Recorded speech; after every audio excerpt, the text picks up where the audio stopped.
Disebut amilin kalau dia itu pemungut zakat, pemungut sedekah, ya harus jelas dong siapa yang menugaskan dia. Itu kan inisiatif dia sendiri.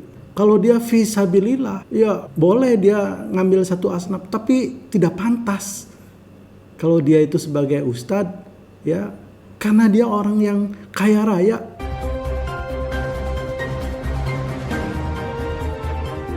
Welcome to your channel, Roscultural Institute. Berdiri tegak di tengah. Assalamualaikum warahmatullahi wabarakatuh. Bismillah, alhamdulillah, wassalatu wassalamu ala asrofil anbiya'i wal mursalin.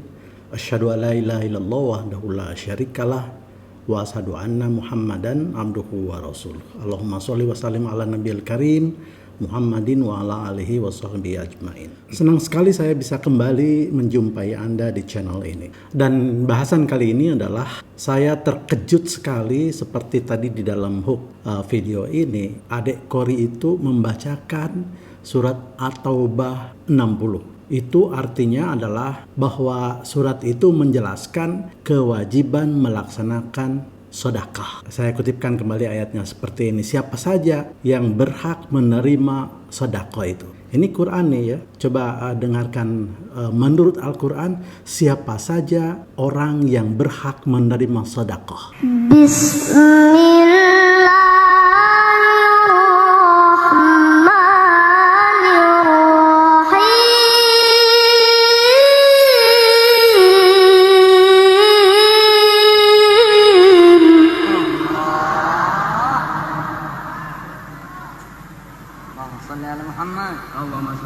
Siapa saja yang berhak menerima sedekah.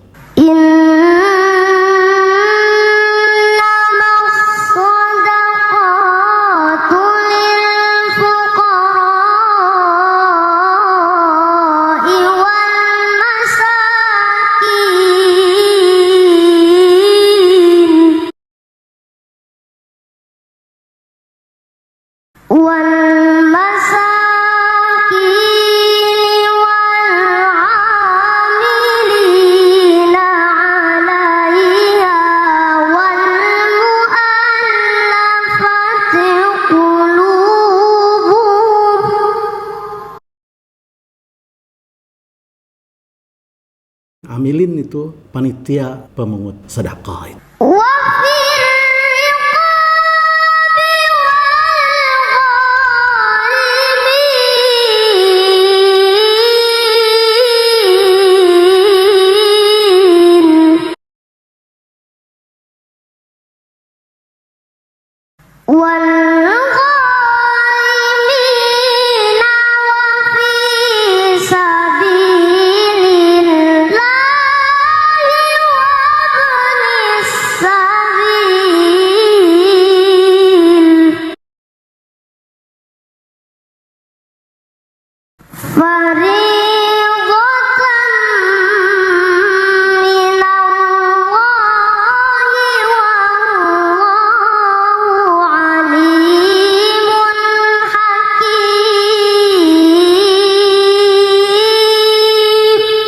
Ya, tadi yang pertama lil fuqara'i, yaitu orang-orang yang fakir. Yang kedua lil masakin, orang-orang yang miskin. Ada lil gorimin, orang-orang yang bangkrut. Ada orang yang dalam perjalanan, misalnya sedang dalam perjalanan dia kekurangan uang, apakah dia itu sedang sekolah atau sedang pesantren, itu punya hak dia mendapatkan satu asnaf dari sedekah itu. Ini mu'alaf nih supaya hatinya itu kokoh ya, tetap di dalam keislaman ya. Kemudian ada fisabilillah yang bekerja, yang orang-orang yang bekerja di jalan Allah itu punya hak. Jadi ada 8 asnaf digariskan dengan tegas di dalam Al-Quran siapa mereka itu. Dan tidak ada satu asnaf pun yang itu adalah ada kepada Yusuf Mansur, si Jam'an itu. Tidak ada ya. Disebut amilin, kalau dia itu pemungut zakat, pemungut sedekah, ya harus jelas dong siapa yang menugaskan dia. Itu kan inisiatif dia sendiri, ya. Kalau dia fisabilillah, boleh dia ngambil satu asnaf, tapi tidak pantas kalau dia itu sebagai ustadz, ya, karena dia orang yang kaya raya, penghasilannya besar. Satu hari dia mengatakan bisa membayar pajak sampai 250-300 juta per hari, ya. Per bulan reputasi perputaran uangnya sampai 15 miliar dari paid trend itu, bahkan cita-citanya sampai triliunan. Itu luar biasa. Dia sama sekali bukan orang yang berhak menerima sedekah atau zakat atau infak dan lain sebagainya. Dia adalah muzaki, ya. Dia hukumnya sudah sampai kepada wajib untuk mengeluarkan zakat dan sedekah dan infak dan lain sebagainya. Karena dia masuk orang yang agniya, orang yang kaya raya, ya. Setelah dia bangkit dari kemiskinannya yang dulu punya hak, ya, untuk menerima zakat, karena dia masuk ke orang yang miskin, sekarang dia sudah menjadi orang agniya yang harus berbalik haknya menjadi pembayar zakat. Sekali lagi, saya tidak mengerti itu panitia itu maksudnya apa. Mengundang Yusuf Mansur di situ, kemudian menyampaikan melalui adik Kori itu, membacakan surat At-Taubah 60 itu, ya. Apakah dia itu nyindir Yusuf Mansur? Ya, apalagi ini di sebelahnya tuh banyak ulama-ulama besar yang mengerti betul itu artinya seperti apa. Nah, ini Yusuf Mansur itu seperti dia tidak mengerti apa yang disampaikan oleh adik Kori itu, ya. Sampai pipinya disentuh seperti itu. Saya bisa merasakan dia itu betapa terkesan, ya, dengan kemampuan reciting Qurannya itu, kemampuan membaca ayat Quran itu. Tapi lupa mungkin, ya, isi yang terkandung di dalamnya itu adalah peringatan kepada dia, bayanun, penjelasan kepada dia, ya. Nah, jadi sekali lagi ini kelihatannya saya sudah membaca bahwa Ujang Jam'an ini hatinya tertutup, ya, pikirannya tertutup, lupa apa itu arti sedekah yang kemudian dia pungut dari berbagai macam jamaah di dalam dan di luar negeri, tanpa dia pernah ada rasa pertanggungjawaban secara kemanusiaan, secara moral saja, ya, akuntabilitas kepada jamaah yang telah memberikan sedekah, bahkan macam-macam niat yang lain seperti investasi.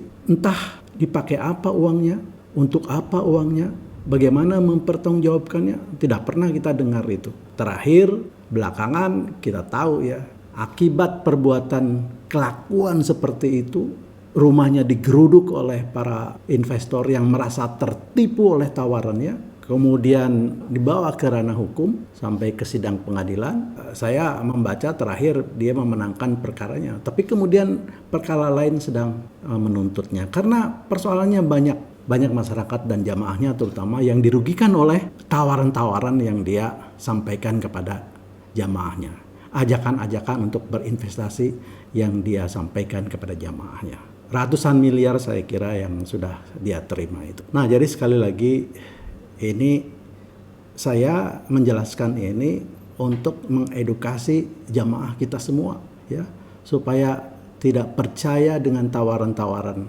yang dia sampaikan, yang dia ajak, ya, yang dia propose kepada Anda.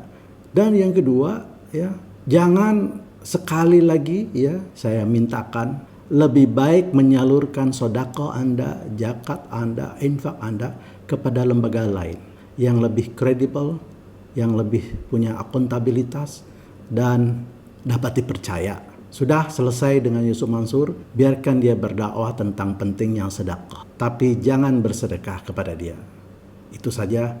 Billahi taufiq wal hidayah. Wassalamualaikum warahmatullahi wabarakatuh.